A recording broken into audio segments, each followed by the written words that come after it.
Hello everyone, this is Money Mom. I'm no longer following the crowd. Let's get started and talk about it. I recently did some videos on I'm ready for a low buy, no buy year and what I'm not buying in 2023. All those videos are super popular, and what I said in those videos is honest. I was really telling you things that I'm not really intending on buying often or not at all. Example, the carbonated water. I will be either buying it minimally or not at all because it really wasn't good for me and it's better for me to drink regular water.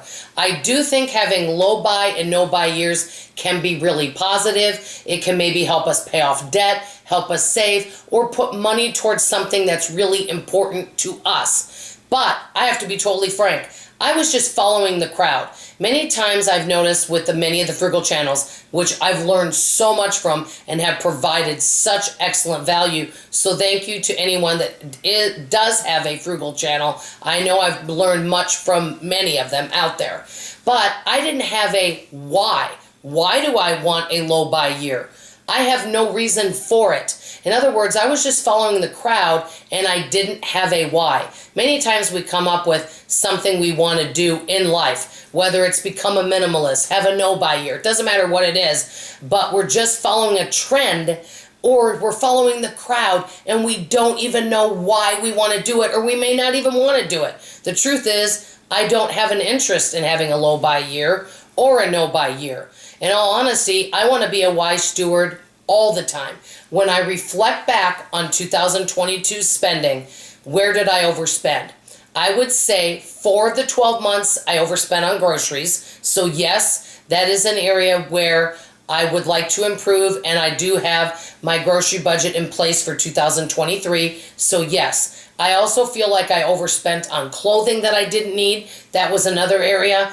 And I do feel like I did buy more kitchen gadgets than what I needed. So there were some areas that I can pull in some reins. The thing with me though is this. Whenever I feel like I have overspent or bought things I didn't need, I am really quick to notice it and quick to stop it from happening. I more times save more money than I generally spend.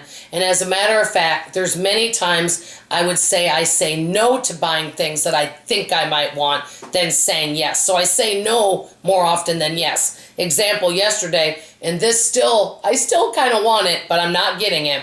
I saw this foot massager that was around $155. You put your feet in it and it heats and it massages your feet. It sounds heavenly.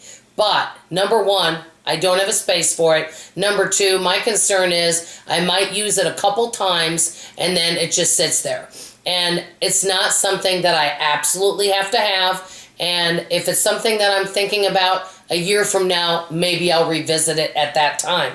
So there are areas where I do feel that I do overspend and I can pull the reins in.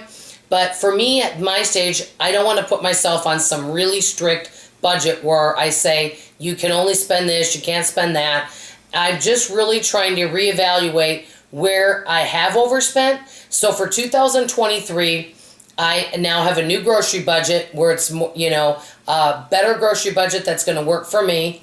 Number two, I've come up with budgets for all areas of my life. And number three, I know the areas I've overspent. And so I've created budgets for those areas such as clothing, online shopping, Amazon and online shopping and all that. So I've created budgets for those in place to protect myself from overspending. And I'm actually going to track those and I'm going to share what I'm spending with you guys every month in those areas so that I keep myself accountable. So instead of doing a low spend for me, I'm doing more accountability spending and really asking myself some good questions before I purchase. Number one, do I need this item? Do I have something else like it at home? Is it something that I really, really want?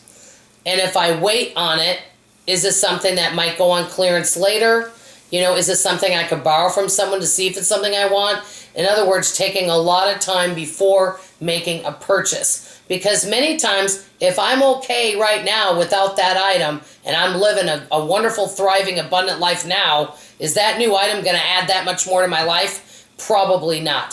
So there are areas I definitely want to improve, but I don't want to put myself on a quote low buy, no buy year just to follow the crowd. I have to have a good reason to do it. Let me know what you guys think. I'd love to hear from you in the comments below. That's all I have to say for now.